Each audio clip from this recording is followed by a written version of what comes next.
आगे चलिए, आगे आ गया जी हमारा बजट डेफिशिएट। डेफिशिएट का मतलब क्या होता है? डेफिशिएट होता है जी, पंजाबी में बोलते हैं जी घाटा। डेफिशिएट हम पंजाबी में बोलते हैं घाटा या काटा, मतलब कि डिफरेंस दो चीजों का, है ना। अच्छा, अब तीन तरह का डेफिशिएट जो है सरकार ने बताया, तीन तरह का डेफिशिएट बताया यहाँ पे सरकार ने, सॉरी गवर्नमेंट बजट ने, ठीक है जी। रेवेन्यू, फिस्कल और प्राइमरी। रेवेन्यू डेफिसिट क्या है? रेवेन्यू डेफिसिट है बेटा revenue expenditure minus revenue received. मतलब देखो यहां पे आ जाओ, वापिस आ जाओ,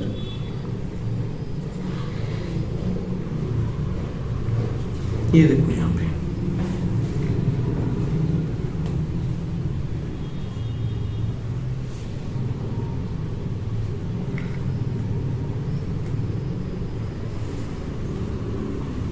अब देखिए मैं बात कर रहा हूं डेफिसिट की, ठीक है जी। पहला जो है रेवेन्यू डेफिसिट है। रेवेन्यू डेफिसिट मतलब revenue receipt minus revenue expenditure, यानी कि इन दोनों का डिफरेंस, ठीक है। बजट के ये दो कंपोनेंट्स थे, इनके आगे दो कंपोनेंट्स हैं, ठीक है जी। अब इन दोनों को, ये जो रेड वाले हैं, इन दोनों के डिफरेंस को क्या बोलेंगे? इनको बोलेंगे जी हम रेवेन्यू डेफिसिट। सो क्या लिख सकता हूं? मैं लिख सकता हूं जी revenue expenditure minus revenue receipt is equals to revenue deficit, ठीक है जी।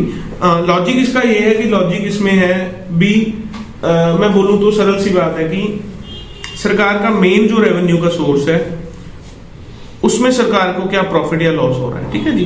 जो मेन रेवेन्यू का सोर्स है उससे सरकार को क्या प्रॉफिट या क्या लॉस हो रहा है, वो जो है उसको बोलेंगे हम रेवेन्यू डेफिसिट, ठीक है जी। ये सब इंडिकेटर्स हैं सरकार की काबिलियत को चेक करने के, बट बुक्स में काबिलियत कुछ और होती है। बुक्स में काबिलियत बहुत अच्छी होती है, असल में जो काबिलियत है आप सब मेरे से अच्छे जानते हैं, ठीक है जी। So revenue expenditure minus revenue receipts को क्या बोलेंगे? हम बोलेंगे जी रेवेन्यू डेफिसिट, ठीक है जी। अच्छा, आगे आइए, आगे है हमारा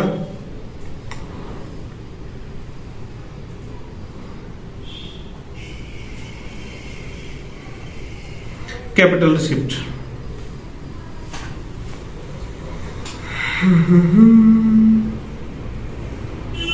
कहां गया बेटा क्या? अच्छा चलो पहले इसको पढ़ेंगे। It is a situation when expenditure of the government is greater than its receipts, ठीक है जी। It is of three types, revenue, fiscal and primary, ठीक है जी। अच्छा, रेवेन्यू डेफिसिट क्या होता है? It is situation when the revenue expenditure is greater than the revenue receipts. Example है जी revenue deficit is equal to revenue expenditure minus revenue receipt, ठीक है जी। अच्छा, ये भी वही लिखा। अच्छा, फिस्कल डेफिसिट क्या है? फिस्कल डेफिसिट आ गया, it is situation when the total expenditure, ये बात कर रहे हैं बेटा टोटल एक्सपेंडिचर की, याद रखना टोटल एक्सपेंडिचर, और ये है रेवेन्यू एक्सपेंडिचर। सर मतलब मेरे को एक बात बताइए, ये देखिए यहाँ पे हमने रेवेन्यू डेफिसिट क्या बोला था, इन दोनों का डिफरेंस, ठीक है जी। अब फिस्कल डेफिसिट क्या है जी? फिस्कल डेफिसिट है बेटा इन दोनों का डिफरेंस, यानी कि टोटल एक्सपेंडिचर, ठीक है जी, माइनस टोटल रिसिप्ट। इसको क्या बोलेंगे? इसको हम बोलेंगे जी फिस्कल डेफिसिट, ठीक है ना। मतलब रेवेन्यू डेफिसिट क्या था? सिर्फ रेवेन्यू कंपोनेंट्स का डिफरेंस, और फिस्कल डेफिसिट क्या है? दोनों वाले कंपोनेंट्स का डिफरेंस, ठीक है। चलिए वापस जाके देखेंगे फिस्कल डेफिसिट क्या है जी? It is situation when total expenditure of the government is greater than its total receipts, ठीक है, यानी टोटल एक्सपेंडिचर टोटल रिसिप्ट से ज्यादा है। It is also known as the borrowing of the government. इसको सरकार की बोरिंग भी बोलेंगे। बोरिंग क्यों बोलेंगे बेटा? मेरे को बात बताइए, आपकी जेब में 100 रुपया है और आपका खर्चा 120 रुपए है, तो 20 रुपए कैसे करोगे? मांग के ही करोगे ना। तो 20 रुपए, एक तो ऐसी सरकार का एग्जांपल लीजिए कि सरकार की इनकम जो है 100 रुपया है और सरकार ने एक्सपेंड करना है 120 रुपया, तो एक एंगल तो देखने का ये है ना कि सरकार को 20 रुपए का घाटा पड़ा या डेफिसिट हुआ, बिल्कुल हुआ जी। दूसरा एंगल देखने का ये भी है कि ये जो 20 रुपए है वो सरकार की बोरोइंग होगी। क्यों? क्योंकि बोरोइंग करके जो है सरकार पूरा करेगी, है ना। So fiscal deficit it is situation when total expenditure of the government is greater than its total receipts. It is also known as the borrowing of the government. FD fiscal deficit is equal to borrowing, FD is equal to total expenditure minus total receipt. Total expenditure के आगे दो components, capital expenditure, revenue expenditure, और total receipt के आगे दो component जो है capital receipt minus revenue receipt, ठीक है जी। चलिए लास्ट आ गया जी प्राइमरी डेफिसिट। अच्छा, लास्ट आ गया प्राइमरी डेफिसिट।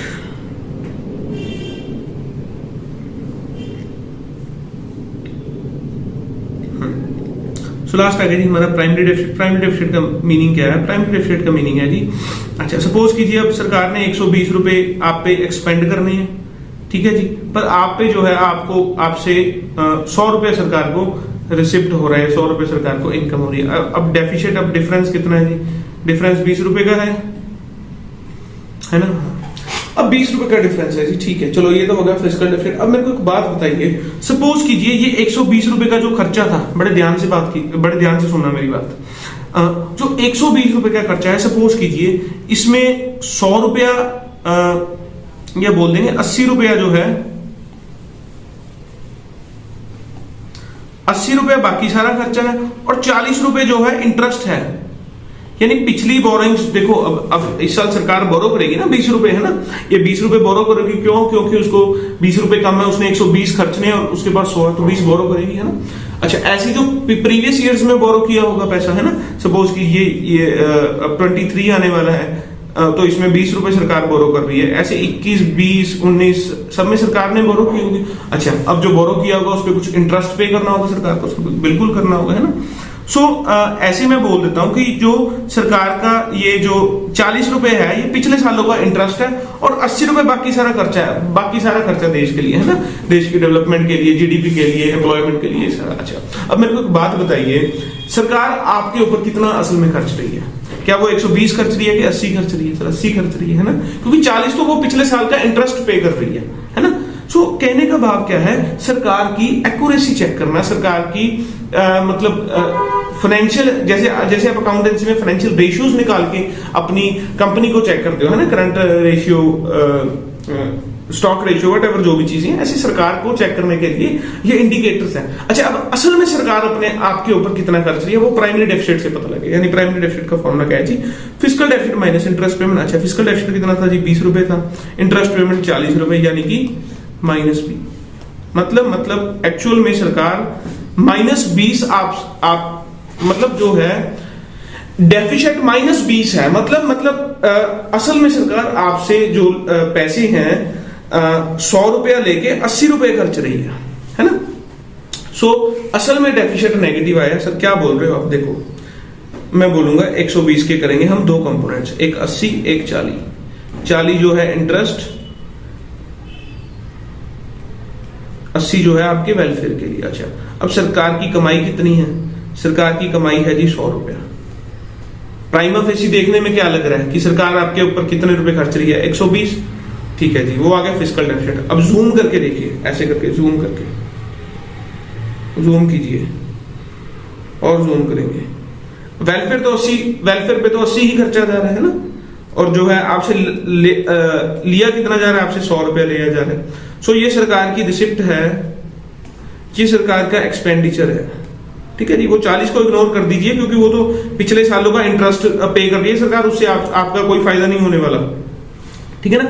अब एक्चुअल में बताइए कितना है? अब एक्चुअल में सरकार आपसे 100 रुपया ले रही है और आपके ऊपर 80 रुपए खर्च रही है, यानी कि सरप्लस हो गया, है ना। वही बात वहां से हमें पता लगती है कि 20 रुपए का सरप्लस है, मींस डेफिसिट ऑलरेडी नेगेटिव है, डेफिसिट नेगेटिव, डेफिसिट भी माइनस है, नेगेटिव भी माइनस है, माइनस माइनस प्लस, यानी कि ये जो है ये सरप्लस नहीं है, ये 20 रुपए का क्या है, सॉरी डेफिसिट नहीं है, 20 रुपए का सरप्लस है, यानी कि सरकार हमारे से 100 रुपया लेके हमारे ऊपर 80 रुपए खर्च रही है, ठीक है जी। सो प्राइमरी डेफिसिट का मींस क्या है? It's the difference between borrowing and interest payment by the government. It shows the money which the government has borrowed for the purpose other than interest payment, है ना। Interest के अलावा सरकार ने जिन जिन कामों के लिए पैसा बोरो किया वो सरकार का निकल के आता है, ठीक है ना बेटा, समझ रहे हो? देखो, अगर मैं चाहता 25, 30, 20 मिनट में ये सारा चैप्टर ऐसे क्रैक करवा देता, बेटा पढ़ाई है, आप पढ़ाई के साथ रिस्क क्यों लेते हो? कोई मूवी आपने फटाफट देखी है कभी ऐसे फास्ट फॉरवर्ड करके, ठीक है ना, तो इसमें क्यों हम चीजें छोड़े? अब ये आप एग्जाम्पल के साथ चीजें करोगे तो चीजों का लॉजिक पता लगेगा। 4 बंदे जब डिस्कस कर रहे होंगे आपकी फैमिली में, तो आप उनको बता सकते हैं कि इसका रीजन ये है ना। अब प्राइमरी डेफिसिट का नाम, डिफरेंस, फॉर्मूला तो सब पढ़ा देंगे, बट कोई लॉजिक जो है, लॉजिक अगर आपको पता लगे ना, तो लॉजिक सबसे अच्छी चीज है, ठीक है। और इससे आपको जो है, इससे आप कभी भी चीजों को रट्टा लगाने की जरूरत नहीं पड़ेगी, ठीक है जी। चलिए सेकंड लास्ट टॉपिक आ गया जी हमारा, इंप्लीकेशन ऑफ फिस्कल डेफिसिट। अच्छा, फिस्कल डेफिसिट क्या था? फिस्कल डेफिसिट था जी सरकार की बोरोइंग, यानी कि जब सरकार 120 रुपया लेके 120 रुपए खर्चेगी और सरकार को मिलेगा 100 रुपया, यानी कि सरकार की जेब से जा रहा है 120 पर सरकार के पास आ रहा है 100 और डेफिसिट जो है 20 रुपए का है। इसके इम्प्लीकेशंस क्या है, इसका ये चीजें क्या इंप्लाई करती हैं, इसका क्या इफेक्ट पड़ता है मैं बोलूंगा। अच्छा, पहला आइए जी इन्फ्लेशनरी स्पाइरल, बिल्कुल सही बात है ना। अब सरकार 20 रुपए कहीं से बोरो करेगी, सपोज कीजिए सरकार ने चाइना से 20 रुपए बोरो कर दिए, अब इंडिया में तो 20 रुपए ज्यादा हो गए।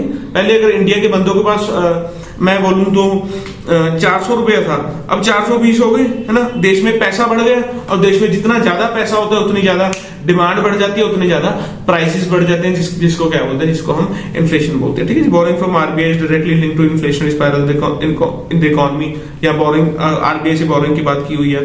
This happens when the government borrowing money This happens when the government borrows money from RBI.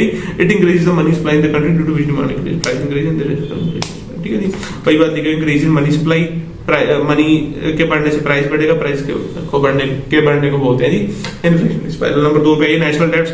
अब कहते हैं सरकार बोरो करी जाएगी, जो हमारे इंडिया पे है, जो हमारे देश पे है, वो डेट आई जाएगा, है ना। बिल्कुल सही सी बात है। पिछली गवर्नमेंट का बर्डन जो है अगली गवर्नमेंट बियर करेगी, उससे अगले। अब पंजाब में एक बड़ा कॉमन फ्रेज है खजाना खाली है जी। उसका मतलब क्या है, उसका मतलब ये है कि पिछली गवर्नमेंट ने जो है रिसोर्सेज छोड़े नहीं है, पिछली गवर्नमेंट ने रिसोर्सेज नहीं छोड़े और हमारे पास करने के लिए कुछ नहीं है। ठीक है जी, नेक्स्ट पॉइंट करेंगे। नेक्स्ट पॉइंट है जी vicious circle high FD and low GDP growth. इसका मतलब क्या है, इसका मतलब ये है कि सपोज कीजिए अब हमारे देश में 120 रुपए का बजट था, 120 रुपए का एक्सपेंडिचर था। ठीक है जी, उस एक्सपेंडिचर में से 40 रुपए जो है देश के इंटरेस्ट के लिए, यानी कि ब्याज पे करने के लिए खर्चे गए, और बाकी 80 रुपए जो है, बाकी 80 रुपए आपकी वेलफेयर के लिए खर्चे गए। मेरी बात समझ रहे हो, यानी 120 रुपए में से 40 रुपए जो 40 रुपीज देश के इंटरेस्ट कंपोनेंट है, देश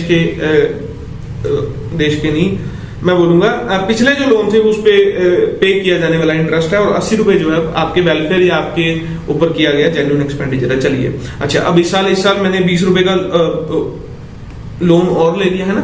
अगले साल सपोज करेंगे कि अगले साल भी अगर मेरा 120 खर्चा है, तो इससे क्या होगा, इससे अब मेरा इंटरेस्ट 42 रुपए हो गया और देश के लिए जो है 78 रुपए रह गए।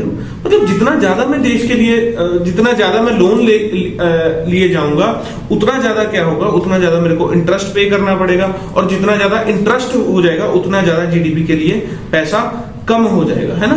सो वही बात ये बताती है, कहते no doubt deficit budget pass कीजिए, अच्छी बात है।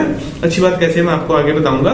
बट इंटरेस्ट का कंपोनेंट भी देखिए ना, जितना ज्यादा आप इंटरेस्ट के लिए बर्डन उठाई जाओगे, उतना कम जो है आपका जीडीपी के लिए बचता रह जाएगा। ठीक है जी, कहते constantly high FD leads to situation where GDP growth rate is low because of high fiscal deficit and fiscal deficit remains high because of low GDP. कहते हैं जीडीपी फिर से कम रहेगी। ठीक है, मतलब जितना ज्यादा पैसा आप इंटरेस्ट के लिए दोगे उतना कम जीडीपी के लिए रह जाएगा, और इंटरेस्ट ज्यादा हो जाएगा। क्योंकि जीडीपी कम है, आप जो है आप देश के लिए रेवेन्यू नहीं जनरेट कर पा रहे, है ना। सो जितनी ज्यादा एफडी ये बोल रहे हैं, जितना ज्यादा एफडी मतलब फिस्कल डेफिसिट, उतनी देखिए,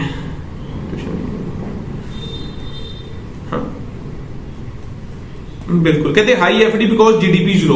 फिस्कल डेफिसिट ज्यादा है क्योंकि जीडीपी कम है। क्यों, देखो जितनी कम जीडीपी उतना कम रेवेन्यू, उतना कम रिसिप्ट, है ना।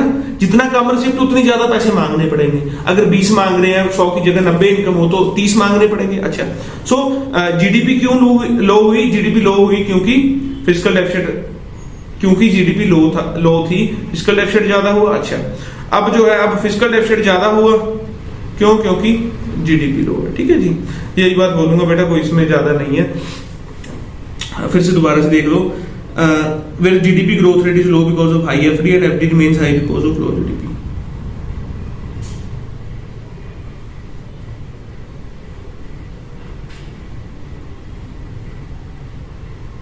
चलिए तीसरा पॉइंट करेंगे जी, vicious circle of high FD and low GDP growth. इसमें क्या बोला, कहते constantly high FD leads to situation where GDP growth rate is low because of high FD. यानी जीडीपी कम है, जीडीपी कम है क्योंकि फिस्कल डेफिसिट ज्यादा है ना। ये इसका मतलब क्या हुआ? इसका मतलब ये हुआ भी फिस्कल डेफिसिट ज्यादा था, यानी कि 120 रुपए जो सरकार ने खर्चा किया था उसमें 40 रुपए इंटरेस्ट के लिए था और 80 रुपए जीडीपी के लिए खर्चा किया गया। अब सपोज कीजिए अगले साल जो है, अगले साल के 120 रुपए में से 42 रुपए सरकार इंटरेस्ट के लिए खर्च कर रही है और 78 रुपए जीडीपी के लिए खर्च कर रही है। सो कहने का भाव क्या है भी, जितना ज्यादा मैं ध्यान जो है इंटरेस्ट की ओर भी, मतलब सरकार को इंटरेस्ट का बर्डन होगा, उतना कम जो है जीडीपी पे सरकार की कंट्रीब्यूशन जाएगी। अच्छा, आगे क्या लिखा हुआ है जी, आगे ये बात लिखी है, and FD remains high because of low GDP. अच्छा, अब कहते हैं अब एफडी ज्यादा रहेगी, क्यों? क्योंकि जीडीपी कम है। बिल्कुल सरल सी बात है कि जीडीपी कम होना मतलब देश में एक्सपेंडिचर ना होना, सॉरी देश में रिसिप्ट ना होना, है ना। जितना रिसिप्ट कम होगा उतना सरकार को पैसे मांगने ज्यादा पड़ेंगे, यानी उतनी ज्यादा बोरोइंग करनी पड़ेगी। ठीक है जी, यही बात यहाँ पे लिखी हुई है। High fiscal deficit because GDP is low and GDP is low because FD is high. ठीक है जी, क्राउडिंग आउट का मतलब क्या है जी, अब सपोज कीजिए ये बैंक है, ठीक है ना, ये है हमारा बैंक। अब बैंक के पास पैसा लिमिटेड है। अब 3 बंदे जो है लाइन में लोन लेने के लिए खड़े हैं, जिसमें से एक मैं बोलूंगा ये है जी गवर्नमेंट और ये है जी प्राइवेट बंदे। अब मेरे को बताइए सरकार सबसे पहले लोन किसको देगी? सॉरी, बैंक किसको लोन देगा? सबसे पहले बैंक गवर्नमेंट को लोन देगा, है ना। कहते जब फिस्कल डेफिसिट हो जाएगा, जब ये बजट डेफिसिट बजट हो जाएगा, इससे क्या डीमेरिट होगी, इससे क्या नुकसान होगा हमारा भी? सरकार जो है, सरकार पैसा प्राइवेट बंदे को नहीं देगी, सॉरी बैंक जो है, बैंक लोन कभी भी प्राइवेट बंदे को नहीं देगी। क्यों? क्योंकि सरकार के आगे जो है प्राइवेट बंदे की कोई वैल्यू नहीं है। इसलिए सरकार जब डेफिसिट बजट पास करेगी तो सारा लोन जो है सरकार खुद ही ले जाएगी और प्राइवेट बंदों को, देश में इंडस्ट्री फैक्ट्री लगाने के लिए प्राइवेट बंदों के पास लोन जो है नहीं बचेगा। ठीक है जी। It is situation when there is shortage of funds in the market for private sector. This is so because the government capture the majority of funds from the market, है ना। सरकार ने मेजॉरिटी फंड उठा लिए अपने purpose के लिए, and there is no और negligible amount left for the private sector. ठीक है, कहते हैं नामात्र अमाउंट जो है प्राइवेट सेक्टर के लिए बच जाता है। आगे जी last, erosion of government credibility. Erosion of government credibility का मतलब क्या है? अब सरकार हर साल ही पैसे मांगने आ जाएगी आरबीआई से या बाहरली दूसरी कंट्री से। अब जो है, सोचिए हमारी दोस्ती में, मतलब हमारे फ्रेंड सर्कल में एक ऐसा दोस्त होता है जो रोज ही पैसे मांगने लग जाता है ना। सो क्या उस बंदे की क्रेडिबिलिटी रहती है? नहीं रहती ना। वैसे मैं बोलूंगा अगर सरकार रोज ही किसी ना किसी सोर्स से पैसे मांगने लग जाए तो सरकार की भी क्रेडिबिलिटी नहीं रहेगी और सरकार की भी क्रेडिबिलिटी कम हो जाएगी। ठीक है ना। सो इस करके फिस्कल डेफिसिट का ये एक नुकसान है कि क्रेडिबिलिटी सरकार की दिन ब दिन कम हो जाती है। ठीक है। बैलेंस्ड बजट, अनबैलेंस्ड बजट, इसका मैं बड़ा आपको सिंपल से बता देता हूँ नोट्स में से। देखिए एक है जी बैलेंस्ड बजट। बैलेंस्ड बजट का मतलब क्या है जी? When receipt equals expenditure. Unbalanced का मतलब क्या है? अनबैलेंस्ड का मतलब है जी when receipt not equals to expenditure. ठीक है ना, दोनों आपस में बैलेंस्ड नहीं है। अच्छा, जब नॉट बैलेंस्ड है तो दो सिचुएशन आएंगी, सरप्लस और आएगा जी डेफिसिट। सरप्लस का मीन्स क्या है? सरप्लस का मीन्स है जी जब सरकार आपसे 120 रुपया ले रही है और आपके ऊपर 100 रुपया खर्च रही है। जस्ट एग्जांपल, ठीक है ना। यानी कि 20 रुपया सरकार का पॉजिटिव आ गया, यानी कि रिसिप्ट ग्रेटर देन एक्सपेंडिचर। अच्छा, डेफिसिट बजट आ गया जी। डेफिसिट बजट आ गया जब सरकार आपसे ले रही है जी 120 रुपए, सॉरी हाँ,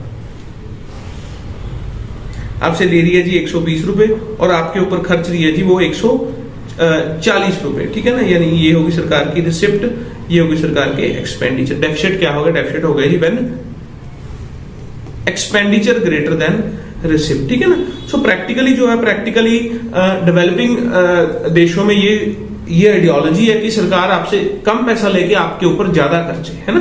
सो ये एक गुड प्रैक्टिस है। इसलिए जो इंडिया है और ऐसी बाकी डेवलपिंग कंट्रीज है उनका बजट हमेशा डेफिसिट बजट होता है, और जो कनाडा, अमेरिका, चाइना ऐसी डेवलप्ड कंट्रीज होता है उनका सरप्लस बजट होता है। यानी कि सरकार उनसे पैसा ज्यादा लेती है और उनपे खर्च कम करती है। ठीक है ना। अब अप्रोप्रिएट दोनों के मेरिट्स हैं, दोनों के डीमेरिट्स हैं। आप इसमें देख लेंगे और पढ़ लेंगे, क्योंकि पेपर के पॉइंट ऑफ व्यू से ये कंपैरेटिवली जो है लेस इंपॉर्टेंट है, बट हम स्किप नहीं करके जाएंगे। 1-2 मिनट का टाइम है इनको। ठीक है जी, चलिए चैप्टर बेटा ये भी हमारा फिनिश हो गया, चैप्टर हमारा ये भी कंप्लीट हो गया। अब जो है, अब हम क्या करेंगे? अब हम नेक्स्ट एडी वाली यूनिट स्टार्ट करेंगे। ठीक है जी। 1-2 दिन में वो वीडियो भी मैं आपको अपलोड कर दूंगा बड़ी जल्दी, ठीक है जी।